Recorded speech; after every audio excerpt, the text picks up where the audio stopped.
धोलापुर गांव में भीखू नाम का एक गरीब किसान रहा करता था। वह दिन भर खेत में काम करके ही अपना गुजर बसर किया करता था।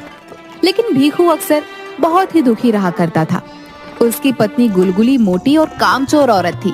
वह दिन भर सोती और खाया करती थी। एक दिन गुलगुली अपनी झोपड़ी में बैठी समोसे खा रही थी। अरे वाह वाह, लल्लू की दुकान के समोसे तो बहुत ही अच्छे हैं। इनकी तो बात ही अलग है, कितने स्वादिष्ट हैं। वाह वाह, मेरा तो मन ही नहीं भरता। बड़े मजेदार हैं, हाँ, और बहुत ही स्वादिष्ट। अरे वाह वाह, मजा ही आ गया। पेट भरकर समोसे खा लिए। अब थोड़ा आराम करती हूँ। कितनी थक गई मैं समोसे खा के। समोसे खा के जो नींद आती है उसका तो जवाब ही नहीं। और गुलगुली आराम से खर्राटे लेकर सो जाती है। तभी उसका पति भीखू खेत से थका हारा अपनी झोपड़ी में आता है और देखता है कि गुलगुली खर्राटे मारकर सो रही है। अरे अरे, दोपहर होने को आई है और ये मुटल्लो अभी तक घोड़े बेचकर सो रही है। क्या करूं मैं इसका? पता नहीं आज भी खाने को कुछ है या नहीं। भीखू को ऐसा बोलने के बाद भी गुलगुली आराम से खर्राटे मारकर सो रही होती है। अरे लगता है ये नहीं उठेगी।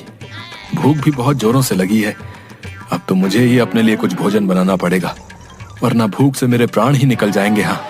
जिसके बाद भीखू रसोई में जाता है और एक डिब्बे में थोड़े चावल और दाल देखता है। अरे अब क्या ही किया जाए, चलो इन्हीं थोड़े चावल और दाल से खिचड़ी बना लेता हूँ। हाँ, यही ठीक रहेगा। जिसके बाद भीखू चूल्हे पर खिचड़ी बनाने लगता है, जिसकी खुशबू गुलगुली के पास जाती है और उसकी आंख खुल जाती है। अरे वाह वाह, क्या खुशबू आ रही है। वाह, चलकर देखूं तो सही आखिर बन क्या रहा है। जिसके बाद गुलगुली रसोई में जाती है और भीखू को चूल्हे पर खिचड़ी बनाते हुए देखती है। अरे वाह वाह, आप तो बड़ी जल्दी आ गए और ऊपर से अरे वाह, मजेदार भोजन भी बना रहे हैं। वाह वाह, मुझे भी भूख लगी है, थोड़ा जल्दी कीजिए ना, मुझसे भूख सहन ही नहीं हो रही। अरे भाग्यवान, समय तो देखो, सांझ होने को आई है और तुम अब तक सो रही थी। न जाने कब तुम्हें समझ आएगी। खैर क्या ही कहा जाए, तुम किसी की सुनती हो भला। अच्छा, अब आओ बैठो, भोजन बन गया है। मैं अभी बाहर जाकर तबेले में जानवरों को पानी देकर आता हूँ। कब से चिल्ला रहे हैं। अरे वाह वाह, कितनी अच्छी खुशबू आ रही है। अब न जाने ये तो कब आएंगे, मैं ही भोजन कर लेती हूँ। हाँ, अरे वाह वाह, बहुत ही स्वादिष्ट है, बहुत ही मजेदार। और देखते ही देखते सारी खिचड़ी खा जाती है। अरे अरे, ये क्या किया तुमने भूखी? हथनी सब खा गई। जरा सा ख्याल नहीं किया इस गरीब पति का। अब मैं क्या खाऊंगा? देखो जी, मैं आपकी इज्जत करती हूँ, इसका मतलब ये नहीं कि आप मुझे हथिनी कह के बुलाओ। अब मुझसे भूख सहन नहीं होती तो क्या करूं? न जाने किस जन्म का बदला ले रही हो मुझसे। जिसके बाद बेचारा भीखू खाली पेट ही सो जाता है। सुबह होती है, गुलगुली आराम से खर्राटे मारकर सो रही होती है। तभी पड़ोस की रीमा की चिल्लाने की आवाज आती है। अरे कहाँ हो गुलगुली बहन, जरा बाहर तो आओ। देखो तो सही, मैं तुम्हारे और भीखू भैया के लिए क्या लेके आई हूँ। अरे आओ आओ रीमा बहन, क्या लेके आई हो? आज तो खुशबू बहुत ही बढ़िया आ रही है। हाँ, अरे वो क्या है ना, आज थोड़े पकवान बनाए थे तो सोचा तुम्हारे और भीखू भैया के लिए भी ले चलूं। अरे हाँ हाँ, बहुत ही अच्छा किया तुमने रीमा बहन। अरे बहुत ही अच्छा, वाह वाह, मुझे तो बहुत ही जोरों की भूख लगी थी। हाँ, लाओ लाओ। अच्छा ठीक है, ये लो गुलगुली बहन, सारा अकेले ही मत खा जाना। हाँ, भीखू भैया खेत से आ जाएं तो उन्हें भी दे देना, बाकी मैं चलती हूँ अब। अरे वाह वाह, कितना सारा भोजन है। वाह, गर्मा गर्म पूड़ियाँ, गुलाब जामुन, जलेबियाँ। वाह वाह, आज तो पेट भर के खाऊंगी। हाँ, अरे वाह वाह, बहुत स्वादिष्ट भोजन है। वाह, बहुत ही मजेदार। वाह वाह, बहुत ही स्वादिष्ट। और वह सारा भोजन खा जाती है। अरे अरे, ये क्या, मैं तो सारा भोजन ही खा गई। अब मुझसे तो भोजन ही नहीं बन पाएगा। इतना सारा भोजन खा के तो मैं बहुत थक गई हूँ। हाँ, ये जब खेत से आएंगे तो खुद ही बना के खा लेंगे। बड़ी नींद आ रही है, थोड़ा आराम कर लेती हूँ। वैसे भी अगर आराम नहीं करूंगी तो मेरी सुंदरता थोड़ी कम हो जाएगी। और गुलगुली फिर खर्राटे मारकर सो जाती है। भीखू हारा थका खेत से आता है। अरे अरे भाग्यवान, ये क्या? जब देखो तब सोती रहती हो। लगता है तुमने भोजन कर लिया है, लेकिन मेरा क्या? मुझे तो बहुत जोरों की भूख लगी है भाग्यवान।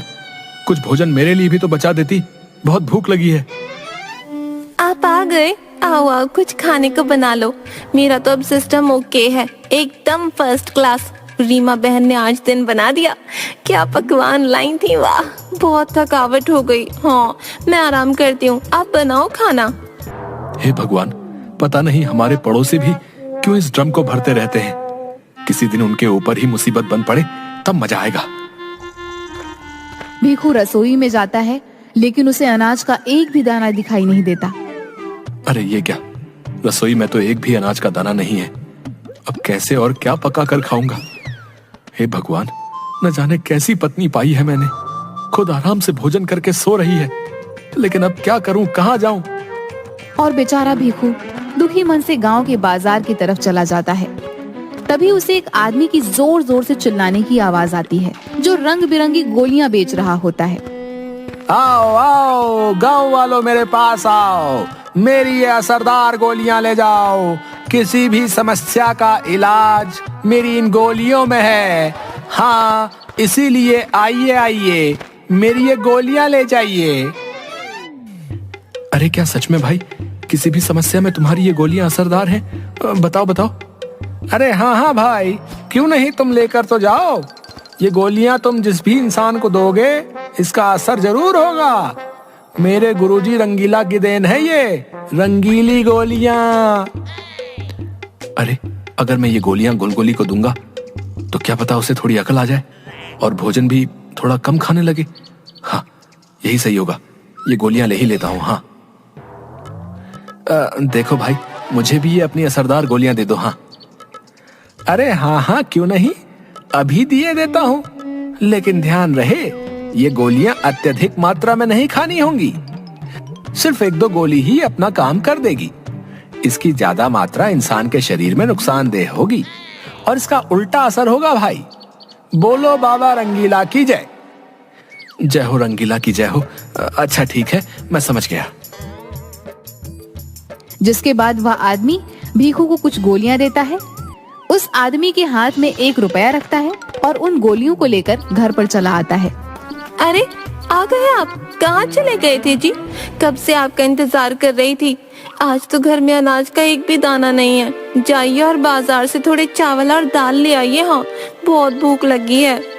अरे हाँ हाँ, क्यों नहीं भाग्यवान, अभी जाता हूँ। लेकिन ये देखो मैं तुम्हारे लिए क्या लेकर आया हूँ। ये देखो, रंग बिरंगी मीठी गोलियां। देखो, खाकर देखो,